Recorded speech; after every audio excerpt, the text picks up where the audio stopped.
सचिन पायलट के दौसा की कमान संभालते ही चुनाव प्रचार में रंगत नजर आने लगी। अब तक एक तरफा चुनाव प्रचार में आगे चल रहे डॉक्टर किरोड़ीलाल मीणा को सचिन पायलट और मुरारी मीणा के साथ में कूदने से चुनौती मिलने लगी है। माना जा रहा है कि सचिन पायलट ने जिस तरह से गांव में धुआंधार प्रचार किया है, उससे कांग्रेस के डीसी बैरवा मजबूत होंगे। सचिन पायलट ने कहा कि ये चुनाव किसी जाति का नहीं है, दो विचारधाराओं का है और इस चुनाव से किसी की सत्ता आने जाने नहीं है, लेकिन दौसा का भविष्य जरूर तय होगा और दौसा की जनता अपने भविष्य के लिए मतदान करे। आपको बता दें कि सचिन पायलट के चुनाव मैदान में उतरने से दौसा की चुनाव की रंगत बढ़ गई है। जीतने के बाद हम सबको, आप सबको बराबर का मान सम्मान देकर आगे काम करेंगे। पूनम जी, जब टिकट वितरण हो गया तो डीसी बहुत पहले जानता हूं मैं, लेकिन एक बात मैं नहीं जानता था, इनका नाम दीनदयाल है। ये लिखते डीसी। मैंने कहा भाई इसी का मतलब क्या है? जो नाम है दीनदयाल, तो मैंने कहा उसमें चंद है, चौधरी है या कुछ तो होगा सी के नाम पे। साहब मेरे पिताजी मुझे डीसी बोलते थे। अब मुझे पता पड़ा, जो चुनाव प्रचार में लोगों में देख रहा हूँ, और ये बात मुरारी बता रहे थे, मैंने कहा भाई ये डीसी का सी क्या है?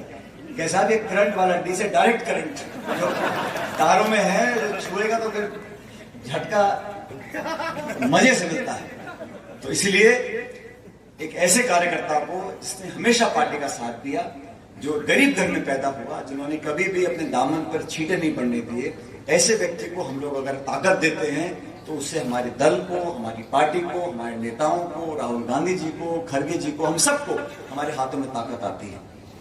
और एक बात और मैं कहना चाहता हूं, डीसी बैरवा जी के विधायक बनने से किसी का पद आने जाने वाला नहीं है, बल्कि हो सकता है परमानेंट और हो जाए पद। भाई 100 तरह के समीकरण होते हैं और बीजेपी किसको रखती है, नहीं रखती है, टिकट किसको देती है, किसको पद देती है, नहीं देती, वो उनकी मर्जी है।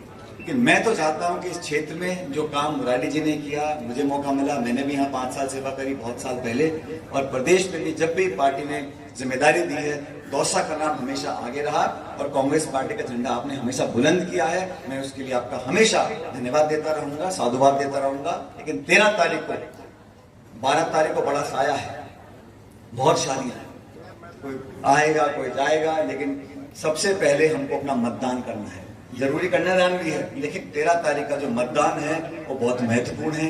एक एक वोट की कीमत है और 36 बिरादरी के लोग, क्योंकि पूरा जो चुनाव है वो कोई एक व्यक्ति, एक समाज नहीं लड़ सकता, सबको मिलकर लड़ना पड़ता है। और आजकल आप जानते हो हर एक बूथ की गिनती अलग अलग होती है, और तो पता नहीं 2 साल बाद पर्ची बनवा हो जाएगा। चर्चा पढ़ता हूँ अखबार में, कब क्या हो। ये सीट पहले आरक्षित नहीं थी, हम लोग चुनाव लड़ते थे यहाँ से लोकसभा के, लेकिन अब परिश्रम हो गया, समीकरण बदल गए, लेकिन यहाँ का लगाव, यहाँ का जुड़ाव, आप लोगों का स्नेह हमेशा मेरे ऊपर एक बहुत बड़ा एक ताकत और संबल देने का मेरे को काम करता है। मैं आपसे निवेदन करने आया हूँ।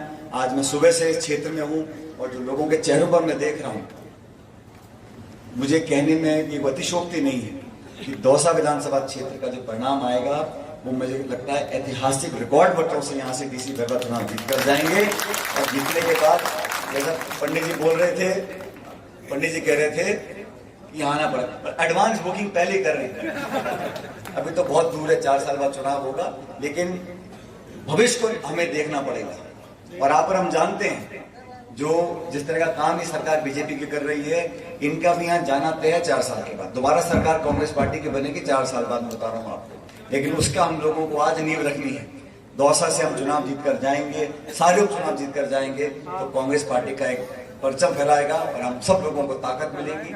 मैं सभी साथियों से निवेदन करता हूं कि 13 तारीख को 2 नंबर पर डीसी जी का नाम है, हाथ का बटन दबाकर भारी बहुमत से बैरवा जी को अपना विधायक बनाकर भेजो, ताकि अपने साथ विधानसभा में बिठा कर रखूं और आपको काम करने के लिए, आपकी वकालत करने के लिए एक डीसी बैरवा मिलेंगे, मैं मिलूंगा आपको आपके क्षेत्र के लिए।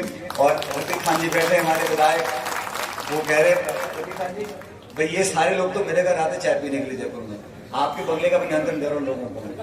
भाई रफीक खान साहब का भी घर खुला है, जब भी आप लोग जाओ चाय पीने के लिए जयपुर में, सबको चाय का न्योता।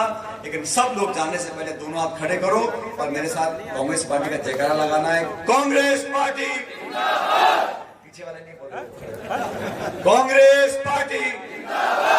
ये जयपुर वालों को सुनना चाहिए कि एक कुंडल से आवाज आई है कांग्रेस की। कांग्रेस पार्टी। धन्यवाद। राम राम साहब।